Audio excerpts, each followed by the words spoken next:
이게 뭐 해빙까지 말씀을 했는데 사실 좀 이렇게 그 중요한 게 지금 이 스타트업들은 아무래도 어떤 약자의 이미지, 지금 어떤 자라나는 씨앗 보호의 이미지가 있잖아요.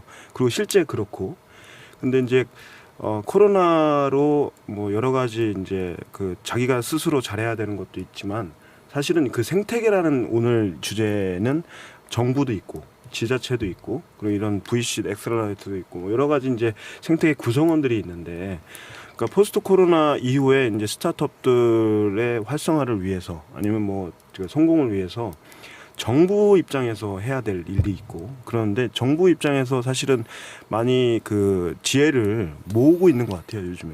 그래서 아무래도 현장에 계시니까 정부의 역할이 지금 어때야 되는지 예 그런 부분들 한번 좀 하드하지만 실은 이제 뭐 진짜 중요한 시기인 것 같아요. 정부의 역할이 중요한 시기인데 이제 이거를 중요하다고 해서 이거를 앞에서 진두지휘하면 안 된다고 저는 생각해요. 그러니까 이제 그 분명히 정책적으로 공공의 영역에서는 해야 될 게 있지만 이게 미래 변화의 방향에 대해서는 누구도 이거 예측할 수가 없거든요. 예, 그래서 논리 자체가 이것이 어떻게 될 거기 때문에 여기에 뭐 어떻게 해야 된다라는 논리보다는 진짜 이 맨 선단에 있는 어떤 민간이든지 어떤 플레이어들이 가는 것들을 거기서 계속 부딪히면서 하나하나 이렇게 모니터링하고 감지하고 해서 여기는 가면 안 되고 여기가 기회고 이런 것들 알려주고 있거든요.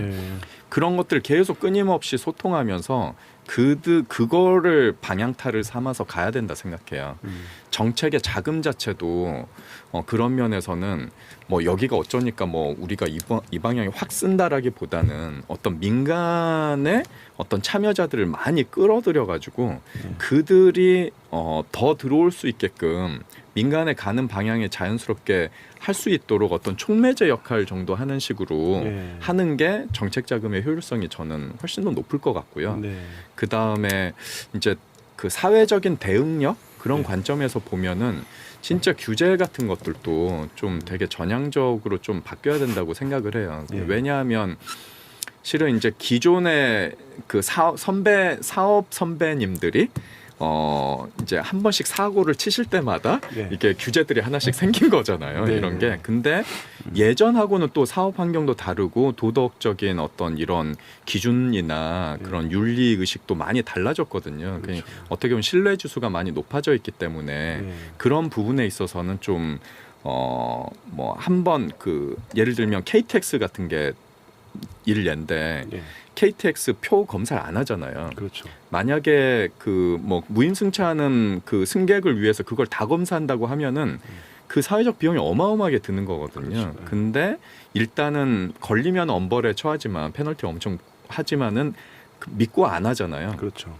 약간 이런 식으로 지금은 너무 이걸 규제를 강화하다 보면 스타트업 생태계 신뢰 비용이 너무 커져서 비효율성이 커진다라고 보고 좀 그런 규제적인 측면에서는 좀 신뢰에 기반한 어떤 정책적 변환이 좀 있으면 좋겠다. 그런 생각을 해봅니다.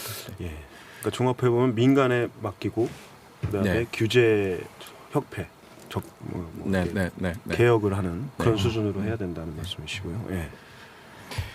그러니까 사실 스타트업이 하는 일이 그러니까 이제 기존의 질서를 바꾸는 거잖아요. 그걸 이제 혁신이라고 불리기도 하고.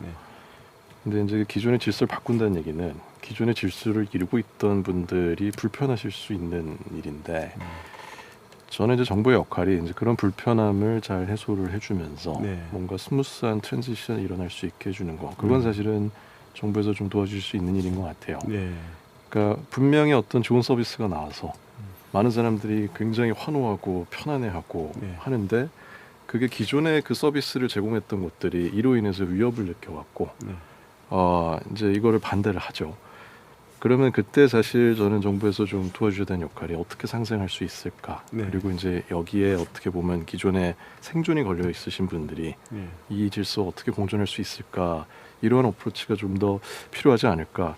아니 이거를 그냥 없애자 해서 법으로 그냥 통과시켜갖고 이 사업 자체를 불법으로 만들고 이런 것들 사실 굉장히 저는 레디컬한. 그러니까 투자자로서는 사실 어떤 혁신하는 스타트업에 투자하기에는 굉장히 주저함을 만들 수 있는 이제 그런 사실 이벤트들일 수 있거든요. 네. 그래서 저는 그런 측면에서 사실 조금 더 긴 호흡으로 좀 지혜를 갖고 좀 이 그 새로운 혁신과 변화를 좀 바라보면서 네. 좀 중재를 해주시면 좋지 않을까. 그러니까 이런 바램과 아쉬움이 사실 있습니다. 네. 실은 뭐 좀 첨언을 드리자면 이게 예전에는 이게 결국은 새로운 서비스, 이 혁신 아이템이나 이런 사업 모델하고 기존에 이 사업을 영위했던 네. 플레이어들하고 이게 가치 충돌이 생기는 거잖아요.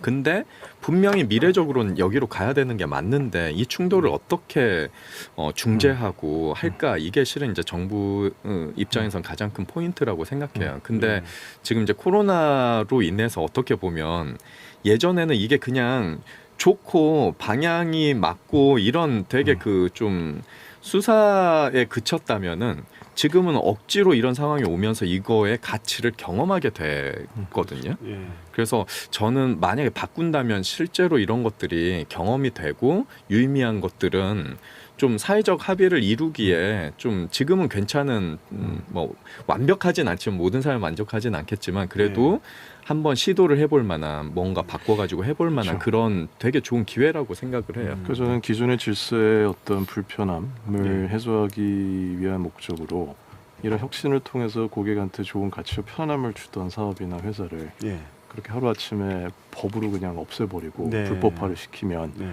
저는 그 피해와 네. 이런 데미지들이 결국은 고객 국민한테 간다고 보거든요. 네. 그 실제로 그런 일이 벌어지고 나서 그 피해는 국민들한테 간 거죠. 왜냐하면 네.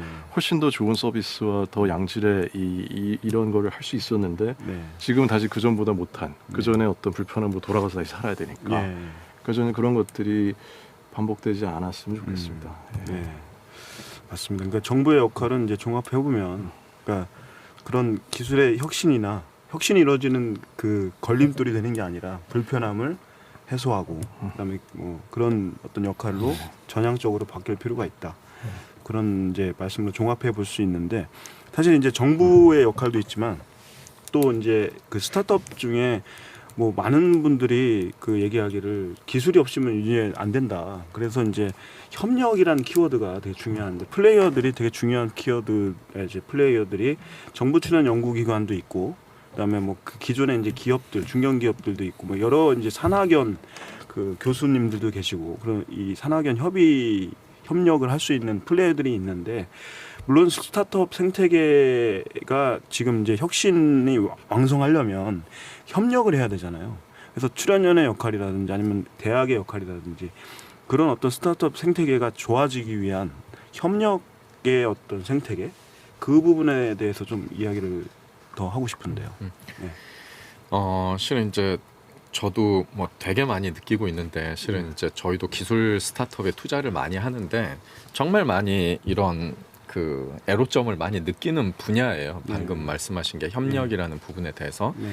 예를 들면 굉장히 많은 좋은 기술들이 이 지역에서 나오고 있고, 네. 그럼에도 불구하고 이게 이제 좀 사업화되거나 뭐 창업으로 이어지거나 이런 거는 또 굉장히 또 수가 모수에 비해서는 또 작거든요. 네. 근데 그게 원인이 뭘까? 저도 이제 뭐 여러 가지 원인이 있을 수 있는데, 여전히 좀 기술을 개발하는, 예를 들면 기술 생산자 연구원 분들이나 네. 뭐 또는 뭐 대학에 있는 교수님들이나 뭐 이렇게 박사님들, 저도 뭐 그렇게 시작을 했지만 실은 기술에 대한 어떤 가치, 이 비중을 너무 좀 크게 보시는 문화가 있어요. 네. 실은 그거 자체가 거기서부터 조금 많은 것들이 실은 문제를 잉태하고 있다라는 생각이 들어요. 왜냐하면 지금도 마찬가지지만 아무리 좋은 기술을 해도 코로나 같은 그런 외부 요인들이 계속 충격을 주면 네. 이게 결국에는 가치를 만드는 거는 대응력이거든요. 어떻게 보면. 그러니까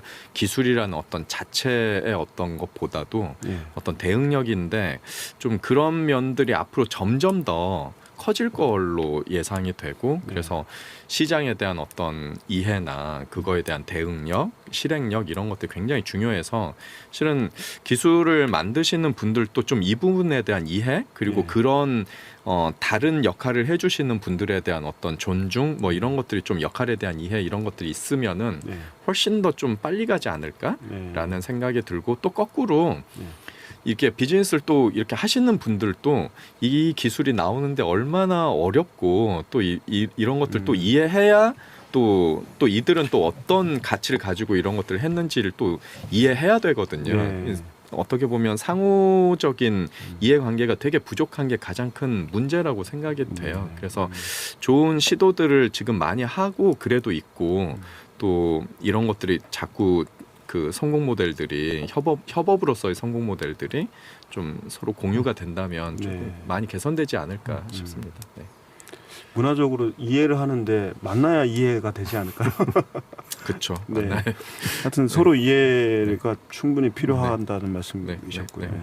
그래서 이제 블루포인트에서 너무 훌륭한 일을 많이 하고 계시죠. 네, 이제 그렇죠. 소프트뱅크에서는 이제 블루포인트를 또 감사하기도 한 게 참 옥석 같은 기술들이 저희가 보면 대전에 많거든요.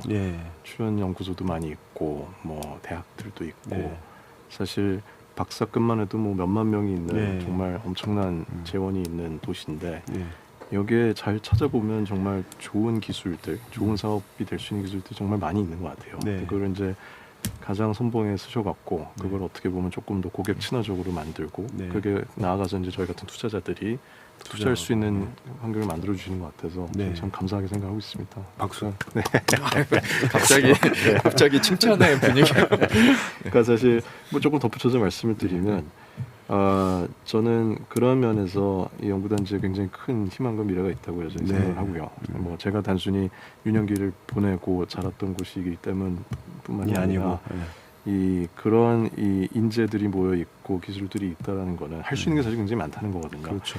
근데 이제 이용관 대표님 말씀하신 것처럼 사실 이제 고객은 기술이 좋고 나쁘고에는 크게 관심이 없어요. 내가 갖고 있는 문제를 해결해 주느냐 안 해주느냐 그리고 그 내가 갖고 있는 이 자본 내에서 해결해 줄 수 있느냐가 사실 중요해서 어떤 경우는 기술이 좀 떨어지더라도 내 문제가 내가 원하는 가격 해결이 되면 그냥 사실 써요. 그러니까 그게 사실 어떻게 보면 비즈니스를 또 잘하는 걸 수 있죠. 그래서 저는 그런 비즈니스 그래서 사업을 만들고 그거를 이제 고객한테 전달하고 이러한 어떤 그 역량과 이 생각이 여긴 좋은 그 기술 인재 풀하고 합쳐지면은 저는 굉장히 그 밝은 미래가 있다고 생각합니다. 실은 뭐 저는 뭐 방금 말씀해 주시긴 했지만 저는 솔직히 대덕넷에 너무 고마워요. 진짜로 이런 미디어가 없거든요. 이런 노력도 계속 하시잖아요. 뭐 AI 행사도 하시고 뭐 정말 많은 기술들이나 성과들을 엄청 열심히 막 취재하셔가지고 소개해 주시고 그래서 이 부분은 너무 진짜 지역에서 뭐 제가 뭐 대표는 아니지만 창업신에 있어도 되게 많이 이렇게 오거든요. 이런 실제 저희만 해도 사실 개인적으로 미디어 활동을 잘 안 하거든요. 저는 PR 저 감시하려고 PR 오셨는데 근데 사실 대덕넷에서 하시는 거는 굉장히 적극적으로 저도 사실 그런 의미들과 진정성을 좀 느껴져서 사실 적극적으로 대전까지 와서 참 있습니다. 아니 제가 이게 참 오래 살다가 이런 일도 있구나라는 걸 칭찬받는 일도 있구나. 아유 감사합니다. 더 잘하라는 채찍으로 알고 열심히 좀 하겠고요. 이제 거의 시간이 거의 1시간이 지났는데 여러 이제 좋은 얘기들 해서 분야별로도 얘기하고 정부의 역할이나 각 우리 주변에 있는 구성원들의 역할 이런 것들이 되게 중요할 텐데 투자하시는 입장에서 스타트업 이게 투자하시는 분들뿐만 아니라 스타트업 생태계를 위해서 진정 어린 어떤 그 조언이라고 할까? 뭐 지금 뭐 이렇게 덕담하시라는 건 아니고요. 어떤 이렇게 하고 싶은 말씀을 좀 해주시고 이렇게 잘 정리하면 좋을 것 같습니다. 사실 저도 투자보다는 이제 스타트업을 했던 기간이 더 아직 깁니다. 그 얘기는 얼마나 지금 힘든 시간을 대부분 보내고 계실지를 사실 저도 잘 알고 있고요. 저도 옛날을 떠올려 보면 특히 이제 저희 2000년 초반에 창업할 때는 뭐 그런 시스템이나 엑셀레이터 같은 것도 없었어요. 지금 이제 물론 그때보다 환경이 나아지긴 했지만 그래도 이 스타트업 사업을 한다는 건 창업자에게 굉장히 외롭고 힘든 길이거든요. 네. 그래서 사실 이런 자리에서라도 힘내시고 네. 저는 그 잘 건승하시길 바란다는 말씀을 드리고 네. 싶습니다. 아, 예. 덕담인데요. 그 아까 말씀하신 대로 진짜 뭐 외부의 문제든 내부의 문제든 정말 뭐 고민을 엄청나게 많이 하거든요. 근데 그런 고민이 저는 결국에는 그걸 푸는 방법은 결국은 안에 있는 것 같아요. 네. 네, 그래서 지금 되게 힘든 시기고 그렇지만 이럴수록 좀 내부의 팀원들하고 네. 더 많이 좀 고민을 더 오히려 터놓고 좀 방법에 대해서 얘기를 하고 또 그게 안 됐을 때 진짜 우리를 뭐 응원해주는 다른 뭐 조언해주시는 분들하고도 좀 얘기를 하고 이게 혼자 가지고 있을 문제가 절대 아니고 네. 또 그러다 보면 저도 이제 뭐 사업하고 투자하고 하면서 느낀 거는 의외로 기회가 되게 많이 지나가요. 나한테 온지도 모르게 이렇게 온지도 내가 모르게. 몰라서 그렇지 항상 지나가고 있어요. 근데 내가 그거를 받을 준비나 생각을 하고 있어야 그게 기회로도 인식이 되고 또 잡을 수도 있거든요. 네. 그런 것들이 끊임없이 얘기하고 예전 골골80이라 그러잖아요. 네. 그게 다른 말이 아니고 오히려 내 몸 건강히 하고 그냥 무시하고 한 사람은 그냥 갑자기 뭐 지병으로 훅 넘어질 수 있지만 자기가 어디 아픈데 한두 군데를 잘 알고 있으면 네. 먹는 거 뭐 행동하는 거 또 사람들한테 계속 얘기해주면 그분들이 뭐라도 하나 거기에 좋은 거 있으면 소개도 해주고 그렇죠. 막 이러거든요. 그래서 회사도 똑같다고 생각해요. 이게 자꾸 아픈 데 있으면은 알려주고 네, 뭐 네. 필요한 거 있으면 계속 얘기하고 이렇게 해야 기회나 이런 것들이 네. 한 번이라도 더 온다라는 생각이 들고 혼자 하지 말고 이런 상황일수록 네. 좀 더 이렇게 같이. 많이 같이 네. 얘기를 하는 상황이 됐으면 좋겠습니다. 네. 알겠습니다. 아주 좋은 말씀 감사하고요. 우리 마지막으로 네. 개인적인 질문 하나씩 드리면 그 이제 성공하셨고 앞으로도 이제 성공 더 하셔서 가치를 나누셔야 되는데 그 많은 분들이 그 공통적인 질문 중에 개인적인 질문이 좀 꽤 있었어요. 근데 다른 거 다 차치하고 그 어떻게 뭐 성공하는 과정 지금의 어떻게 보면 일상인데 어떻게 공부하고 어떻게 정보를 이렇게 통찰을 얻으시는지 뭐 그 질문이 있었어요. 그래서 그 질문을 마지막에 말씀을 해주시고 끝내겠습니다. 네. 네. 뜸을 드려야 되나요? 일단은 그 뜸이라기보다는 네. 그 성공이라는 거가 되게 저는 그렇게 좋아하는 말은 실은 그렇죠. 아니라서 네. 뭐 네. 다른 뜻으로 하셨을 거라고 네. 말씀을 하고요. 아니, 저는 되게 행복한 과정을 겪으시는 분이라고 소개를. 네. 그래서 그 성공이라는 거에 대한 질문의 답보다는 그냥 저는 그 예전에는 정주영 회장이나 이런 분들이 이제 너무 먼 분들이잖아요. 네. 근데 이제 사업을 하면서 와 그때는 물론 기회는 더 많았겠지만 훨씬 더 힘든 시기였을 텐데 정말 말도 안 되는 그 기업가 정신으로 해오신 거잖아요. 뭐 배도 만들어 본 적도 없는데 뭐 지폐 들고 가서 거의 뭐 몇백 년 전에 만든 걸 우리 해봤다고 안 되면 되게 하라. 웃기면서 뭐 정부한테 가서 네가 보증 서라 막 여기 사기로 했으니까 막 어떻게 보면 지금으로 보면 정말 말도 안 되는 거거든요. 근데 그런 거 보면서 와 어떻게 하셨을까 막 그런 생각 했는데 그분들이 이제 이렇게 남긴 어록들이 있잖아요. 네. 얼마 전에 그분이 딱 남긴 게 정말 근거 없는 그 낙관주의, 낙천적인 성격 자체가 굉장히 중요하다는 이게 그 말을 본 적이 있어요. 그 정 회장님이 하신 말씀 중에 실은 이게 될 거다라는 생각 가지고 하기는 되게 힘들다 생각해요. 깊이 따져보면은 분석해보면은 그거는 안 될 이유가 훨씬 더 많거든요. 리스크도 많고. 그래서 저는 어떤 일을 도모할 때 중요한 거는 되게 뭐 분석할 때까지는 하지만 그 마지막 단계에는 진짜 근거는 미약하지만 진짜 그 낙천적인 믿음?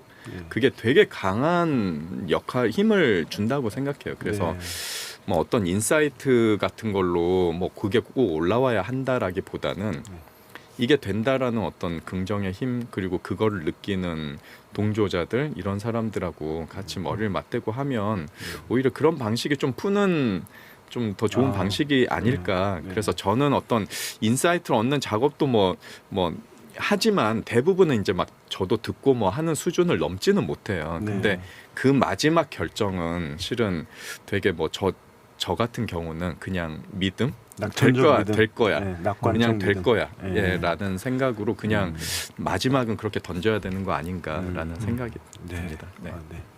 낙관적 믿음. 네. 뭐 워낙 말씀 잘 해주셔가지고 저도 뭐 짧게만 덧붙이자면은 저는 사실 그 많은 새로운 분들, 그다음에 뭐 선배들, 그 주변 분들로부터 또 인사이트와 에너지를 좀 많이 얻어가려고 노력을 하는 편이에요. 네. 그래서 결국은 이 제가 할 수 있는 어떤 판단과 어떤 지식이라는 거가 또 한편으로는 한계가 좀 있다 보니까 물론 마지막 결정은 제 믿음을 갖고 하더라도 네. 최대한 이제 그 다양한 파티의 다양한 분들의 이야기를 좀 많이 들으려고 노력들을 하고요. 네.